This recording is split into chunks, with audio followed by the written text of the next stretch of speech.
Good evening. Welcome to Freedom Rocks. I'm Max Kessler. On January 15th, 2013, the New York State Legislature passed and Governor Andrew Cuomo signed one of the most atrocious pieces of legislation in New York State history, the so-called and misnamed New York SAFE Act.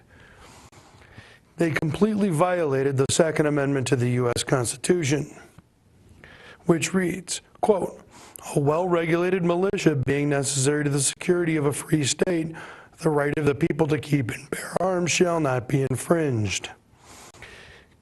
Not quite sure why I keep reading from this. I've got it memorized, but apparently someone should read it to the state government.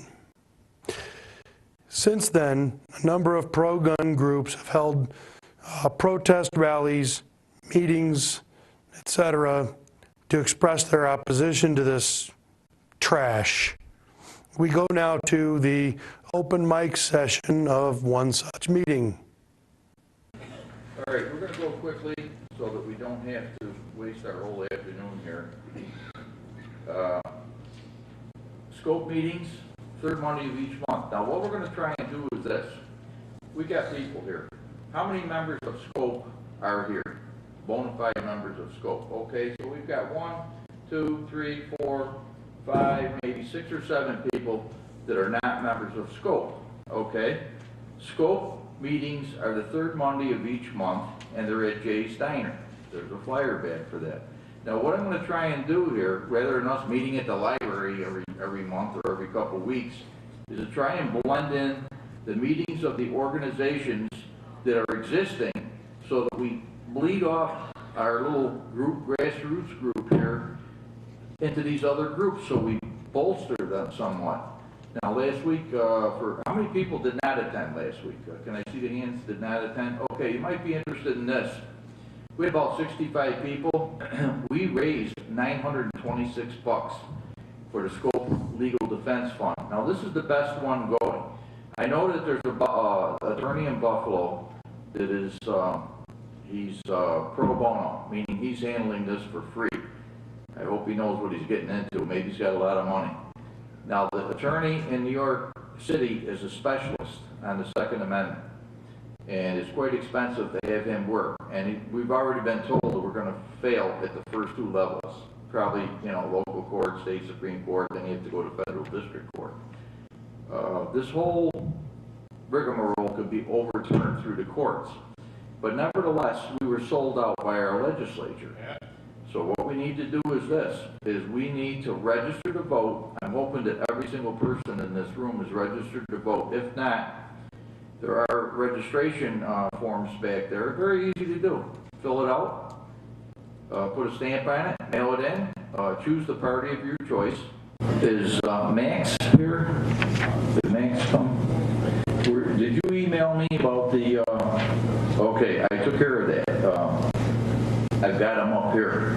Max is set up. Now, it might be a good time for you to come up and explain that, how that works, because I'm not totally clear on it. And a few other networking organizations have that set up across the state where we can do that. Just explain it briefly right now so we understand that. Okay, for those who were here last week, we tried to start a phone tree called Code Bushido. With the Bushido code was an old samurai warrior code. Samurai code, fight to the death for your country. Okay, and so some folks were submitting their phone numbers, some folks were submitting email addresses. What I did was set up a Code Bushido mailing list we can use. I guess Jenny can explain what the terms are of that, but basically you've got forms for you to submit your email address if you want to be on the mailing list. I'm not going to automatically subscribe the addresses. I prefer to put them in the computer and let the server invite you in order to verify that your address is good. So what's going to happen if there's any sort of emergency where we need Second Amendment support immediately? phone tree, email tree, and he's going to post a message to the Code Bushido mailing list so that you can all get updates on what actions we need to take right away.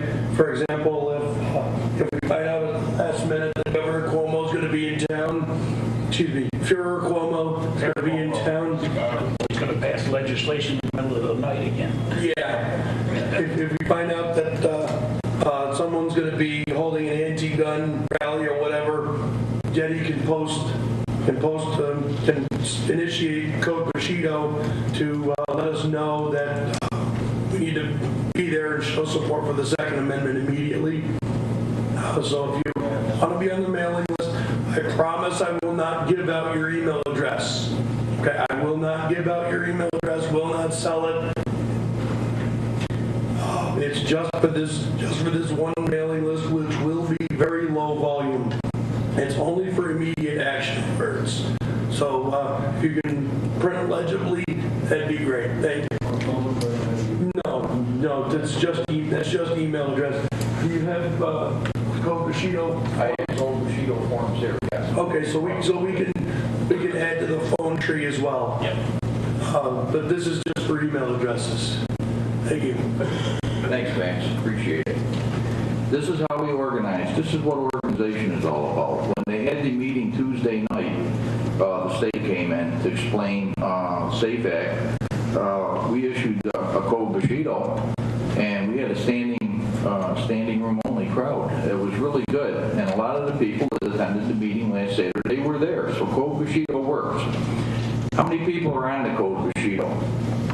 Okay, most of the people here, about half. The way Code Bushido works is when you get a call, we'll put everybody on it today that's not on it. When you get a call, you don't want to, somebody saying, is this Joe? And right away you think, telemarketer, hang up.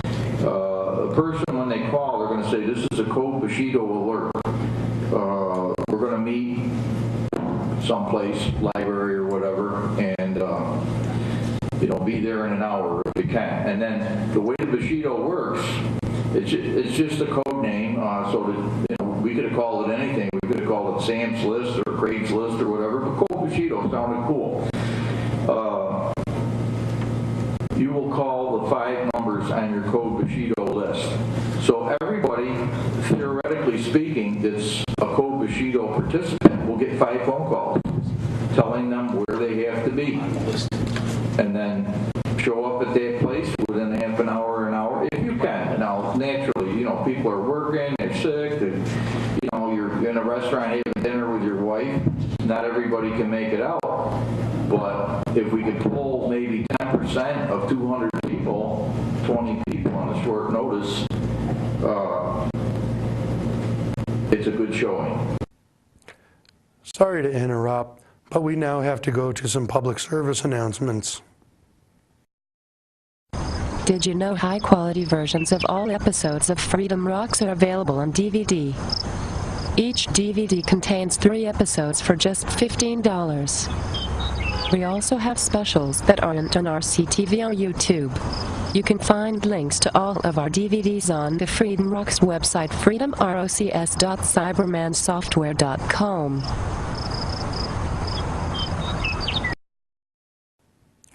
Welcome back to Freedom Rocks, which is available on DVD. We now return to the open mic portion of a planning meeting for protests against the so-called New York SAFE Act. Okay, let's just discuss the SAFE Act for a minute, how ridiculous it is. And here's the thing that's so stupid about this. Almost every gun made is 10 rounds. So, if they're so worried about people killing people with 10 rounds and they want to limit you down to 7 rounds, now you've got to change the magazine, modify the magazine. All guns are going to be made with 7 rounds. I don't know how they arrived at this figure, because you can have 2 magazines and tape 2 together, now you got 14 rounds. Yeah. Well, these people don't study math. Now, I think you're going to be limited to 2 magazines. If you're not, you can take 5 magazines together, stagger them, you can have 7 5s, 35 rounds. this is the dumbest thing going. Now with your flash suppressor, your bayonet mount, your Grenade launcher? grenade launcher, yes, your grenade launcher and your pistol grip. They said, oh, well, you can take the pistol grip off, you can take the grenade launcher off, you can take the flash suppressor off, you can take the bayonet mount off. How does this stop it from being an assault rifle? If a rifle was, a weapon was fully automatic when you started out, which they're not, they're only semi-automatic, how does this alter it from being a quote-unquote political assault weapon? No, it doesn't. It still shoots. Granted, you're limited to how many magazines you carry with 7 rounds each in it, but it doesn't change a thing. It's black. Oh, they look so sinister having a black. An M14 has a nice wooden stock. M14 looks very nice when it's polished up and everything. It doesn't look menacing at all. But a fully automatic M14 is one of the most deadly weapons going. I know because I carried one. And this is all political rhetoric about this. I mean, it's so asinine and so stupid. Any person with a half a mind can see that this is something that some politician came up with. My name's Mike Stedman. I came up with some stuff here. A well-regulated militia being necessary to the security of a free state, the right of people to keep and bear arms shall not be infringed. What does infringed mean? Infringe, infringe, to break his laws, agreements, etc., to violate, to contravene, to encroach, with or upon. That's from Webster's Dictionary. Okay, the Second Amendment says what it means and means what it says. It's in plain, easy to understand English, as all rules and laws should be. By defining the word infringe, we can plainly see that all gun laws are unconstitutional and therefore illegal.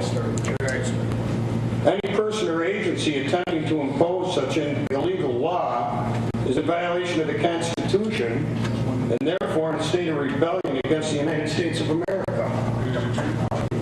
The Second Amendment is in the Constitution as part of a system of checks and balances designed by the founders. The purpose of the Second Amendment was and is for the people to have the power and means to remove an unconstitutional or corrupt government if and when all other means fail. This being the case, and it is, the federal government has no right or authority to make any gun law. That would be like putting the facts in charge of hen-house security. That's right. Amendment 10 does give the people, maybe the NRA or some non-government agency, an option for some type of firearm regulation, not laws. The 10th Amendment, here it is. The power is not delegated to the United States by the Constitution, nor prohibited by it to the states, that are reserved to the states, respectively, or to the people.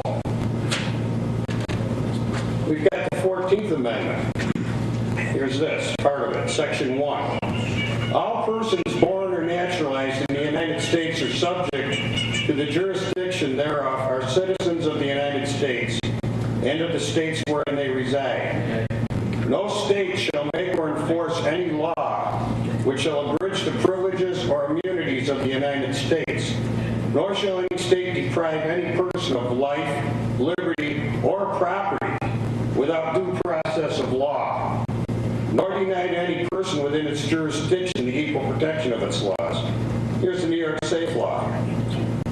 Guns and magazines, our property was made worthless overnight. That's right. Guns and magazines were made illegal without due process. Where's the due process? Did we have public meetings? Did we have hearings? Were the police agencies invited into this? No. These people just got to fuck up their ass and said, this is law and you're going to do it or else. We aren't. This is tyranny. This is what tyranny is. That's right. Absolutely. Amen to that. According to the 14th Amendment, the high cap magazines, I brought this up before, we're going to give up our high caps. The outlaws aren't. Right. This is giving the outlaws an unfair advantage over the citizen. That's just one thing in the 14th Amendment.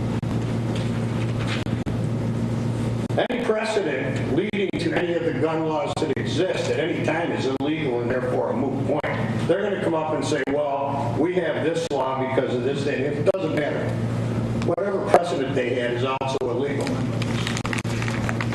There's some things in the 9th Amendment that might help us. The enumeration in the Constitution of certain rights should not be construed to deny or disparage others retained by the people. There might be something in this for us. So in summary, this is my take on it. Of course, I'm sure there's going to be a lot of lawyers having something to say about it. Every gun law is unconstitutional. Every precedent to a gun law is unconstitutional. The federal government has no right or jurisdiction to make any gun law. The 10th Amendment makes provisions for a non-government agency, the people, to enact some type of firearms agreement, not law. This is all rule of law as I see it. And this is the argument we need to make. I don't see how it can fail. Amen. Sorry to interrupt again, but here's another break. Have you ever played WTF Sudoku? You mean WTF as in what the f***? Yes. What the f*** is so all fired? What the f*** about Sudoku? Regular Sudoku is played on a 9x9 grid with exactly one of every digit 1 through 9 in every row, column, and 3x3 grid. So what? WTF Sudoku is played on a 25x25 grid with exactly one of every letter A through Y in every row, column, and 5x5 group. WTF. How can I play WTF Sudoku? You can play it online at www.cybermansoftware.com/games. You can also buy a book of puzzles on Amazon.com. Just search for WTF Sudoku. Book? You mean on paper? Yes, that's correct. So that's www.cybermansoftware.com/games or by searching for WTF Sudoku on Amazon.com? Yes.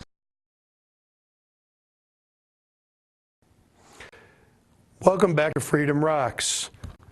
As always, I'd like to remind you that this is a cable access show. That means we don't get Nielsen ratings. So we don't know you're watching unless you tell us you're watching. And you can do that by swinging by this website at the bottom of your screen, Freedom Rocks, that's Freedom, ROCS, .cybermansoftware.com. Let us know what you think, what you like, what you don't like. All right, folks, I didn't bring any prepared statements today, and I don't want to bother you very long. I thank you for coming today, and what I was thinking as I was sitting over there is I just wanted to point out how Jetty was right about the meeting with the Dog and Pony show that we attended the other day. Kobushido did work. We had, within just a few hours or so, practically 125 people there. Did we get all of them there? Maybe not. But there was at least 125 people there, not including the politicos, the media, or the cops. Just 125 citizens that showed up to, a lot of them wanted to speak, and that really wasn't the forum for that. That wasn't what they had done elsewhere around the state. They got the knocked out of them all day long. I think we were the last stop on that trail. We were more respectful than those other stops they had throughout the day based on the videos that I saw on YouTube and whatnot. The Kobushido thing works, and if you're available to respond to a call, please do so, because we've got to have some kind of presence there. If there's anybody that didn't make that Tuesday event, I've got 2 of these handouts left. If you're interested, so I got one for myself. I've got 2 more if anybody wants one.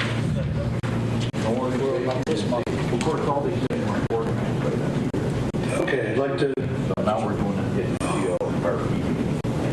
I'd like to explain why the Second Amendment is so important to me personally. I know there's a lot of Christians here, and invariably when I tell this story, someone's offended.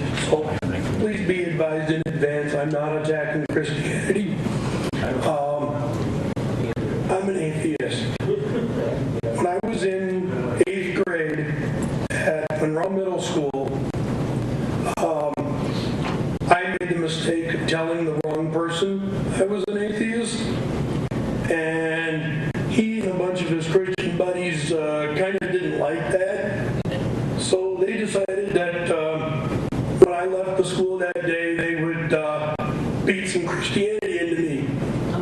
So I walked out of the side door, headed toward the bus, and 6 of them grabbed me. The ringleader asked if I was sure I was an atheist. I said yes. 6 of them threw me to the ground, started spitting in my face, punching me, kicking me, stomping on me, pelting me with rocks. It seemed like it went on forever at the time, though in retrospect it was probably only a few minutes. Then, after a while, they paused. I looked up to see if they were gone. The ringleader yelled down in my face, "Now do you worship Jesus?" And of course, I made the mistake. First time this happened, I made the mistake of answering honestly. I said no, and they went right back to beating me, kicking me, stomping me. They could have caused serious brain damage. They could have caused spinal damage. They were kicking me in the back. They could have caused kidney damage. Again, it seemed like forever. Again, eventually they moved off. Well, it was too late at that point to go to the dean. So the next day I came in, went to the dean, like the liberals say. Like the liberals say, go tell the authorities. So I went to the authorities and told them that these guys beat me up over my religion. And the dean said, and I quote, "They're just picking on you because they like you." End quote. So I said, no. A little good-natured ribbing is picking on someone because you like them. A savage beating is not because you like somebody. The dean didn't believe it was savage, so I described it, and he just leaned back, folded his arms, which I later learned was about common body language indicating that someone's uncomfortable. I see some folded arms. I don't need to make you uncomfortable. And he explained. He said, "Well, I don't understand. Why would someone beat you like that?" And I said, "Well, because they didn't like the fact that I'm an atheist." And so the dean said, "So you don't believe in God at all?" And I said, "No." And he said, "Well, they beat you up for not believing in God. Maybe you should believe in God." Oh. Yeah, seriously. This is the authorities. The authorities are telling me that in order to avoid being beat up, I have to change my religious beliefs. I have to change what I believe about the universe in order to avoid getting beat up. So then, a few days later, they caught me again. And they beat me again. This time, when they paused and the ringleader yelled down in my face, "Now do you worship Jesus?" This time I didn't answer. And apparently they didn't like silence either because they went right back to beating me. And again, I went to the dean and he said, "Well, what can I do? Maybe you should believe in God." And at that point I realized the authorities aren't going to help me.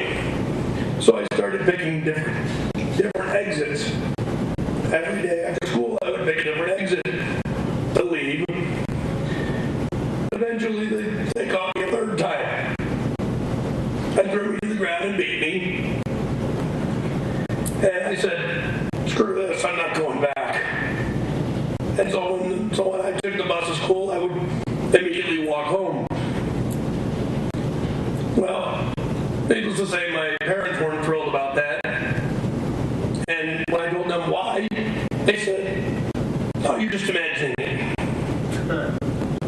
Well, you know what? One time is a precedent, twice is a coincidence, 3 times is a pattern. I'm not going back there. So every day I would try my darndest to avoid going to school, but if my parents managed to get me on a bus or if they managed to drop me off, the first thing I do is walk home. I live in the 19th ward. I went to Monroe. So we're talking walking all the way across the city every day just to get home to avoid being beaten. Well, I realized that the authorities aren't going to protect me. I'm going to be able to protect myself. And that's what absolutely cemented in my mind, that I can't rely on the authorities to protect me. Well, as I said, there were 6 of them. We now have a 7-round magazine limit. So if I'm going to defend myself against 6 people now, I got to be almost perfect with every shot. Yeah. Assuming, of course, I don't hit the first one and have the rest of them scattered. So, again, I mean no offense to all the good Christians out there. I realize the overwhelming majority of Christians believe peaceful coexistence is more important than beating people up for having another religion, and that's fine. That's appreciated, brother. That's right. You didn't experience Christianity in that incident. Well, I experienced what someone interpreted as Christianity. Yep. Well, I mean, just like on 9/11, we all know that wasn't really dictated by Islam. That's what someone interpreted Islam to mean. That should be a hate crime. No. yeah, that is, Christianity is to love your brother as you would yourself. Reach out to your neighbor. I used to be an atheist too, so I know all the arguments. Okay, well, anyhow. And I had bad experience. That's a good object lesson, though. Anyhow, like I said, that cemented in my mind that the authorities aren't going to protect me, so I need to be able to protect myself. That's the absolute. Well, I hope you found those informative. Again, if you would like to be on Freedom Rocks, if you support a libertarian position, want to discuss it, or if you oppose a libertarian position and want to discuss the counterpoints, we'd be interested in having you on as a guest. You can find out more information right here at the show website, Freedom Rocks, it's freedomrocks.cybermansoftware.com. And we'll see you next time. As you may have noticed, you can watch Freedom Rocks for free on RCTV or on YouTube, but it takes money to produce good quality TV shows. You can support Freedom Rocks by shopping at our Cafe Press shop. There you can find t-shirts for men and women, tote and gin bags, coffee mugs, beer steins, food and beverage thermoses, and a bunch of other items Cafe Press offers. You can find our shop at cafepress.com/freedomrocks, all lowercase and no apostrophe.